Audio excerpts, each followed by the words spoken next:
В мире мало кто не знает актера универсального солдата, двухметрового каратиста Дольфа Лундгрена. У знаменитого спортсмена есть чем гордиться, ведь помимо яркой кинокарьеры и мощного телосложения, у него есть две замечательные дочери Ида и Грета. Старшая Ида родилась в 1996 году. Она очень похожа на отца и намерена, как и он, покорить Голливуд. Она занимается модельным бизнесом и одновременно увлеклась боевыми искусствами. Ее, конечно, тренирует собственный отец, который в прошлом был чемпион мира по карате. Девушка снималась в рекламе популярных брендов Швеции. Она также принимала участие в реалити-шоу и работала на телевидении, но это все ей не подходило, ведь она хотела стать знаменитой актрисой. На помощь Иде, конечно, пришел папа, который как раз искал спортивных актрис для своего очередного фильма «Опасная гастроль». Он пригласил дочку на одну из второстепенных ролей, где девушка показала, на что она способна. Сниматься вместе с Лундгреном дочке понравилось, и она стала принимать участие в других его проектах. Также Ида дружит с дочкой Ван Дамма Бьянкой. Вместе они ходят в спортзал и посещают тренировки по боксу. Занятия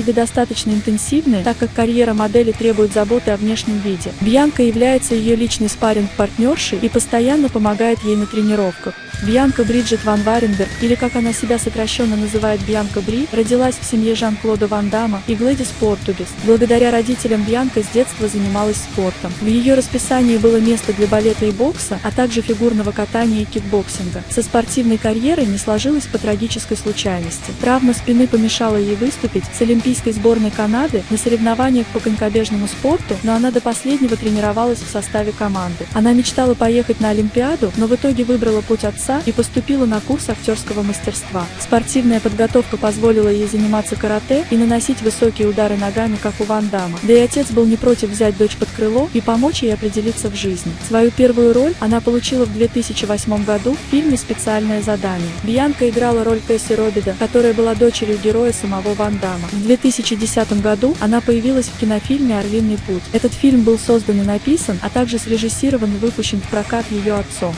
Журналисты называют ее начинающей звездой голливудских боевиков. С тех пор, как Бьянка занялась своей актерской карьерой, она сблизилась со своим отцом, который следит за ней и делится своим опытом работы, а также подсказывает рабочие нюансы. Каждый день она тренируется с личным тренером, который учит ее боевым искусствам и подбирает для нее физические упражнения. У Бьянки есть цель превзойти своего отца, но это будет, конечно, очень сложно выполнимой задачей. Для нее куда важнее стать хорошей звездой боевиков, чтобы не опорочить известную фамилию отца. Хоть у нее есть куча друзей по всему миру, отец всегда остается самым главным человеком в ее жизни. На данный момент ее собственный капитал оценивается в $15 миллионов, которые она заработала в основном актерской карьерой. Девушка унаследовала от родителей невероятную гибкость, поэтому, несмотря на кажущуюся хрупкость, может неслабо бить вертушки ногами в прыжке. Она часто выкладывает фотографии с тренировки в социальные сети и этим хочет показать, как можно одновременно быть физически сильной и женственной. Бьянка говорит, что благодаря отцу боевые искусства стали интересны ее поколению, и она хочет продолжить это благородное дело. В 2012 году она впервые сыграла главную роль в научно-фантастическом фильме «Вторжение извне», который, правда, получился не очень успешным, но зато юная актриса набирается опыта непосредственно на рабочей площадке. Также внешне непоколебимая звезда обожает поэзию и сама пишет прекрасные стихотворения на разнообразные темы.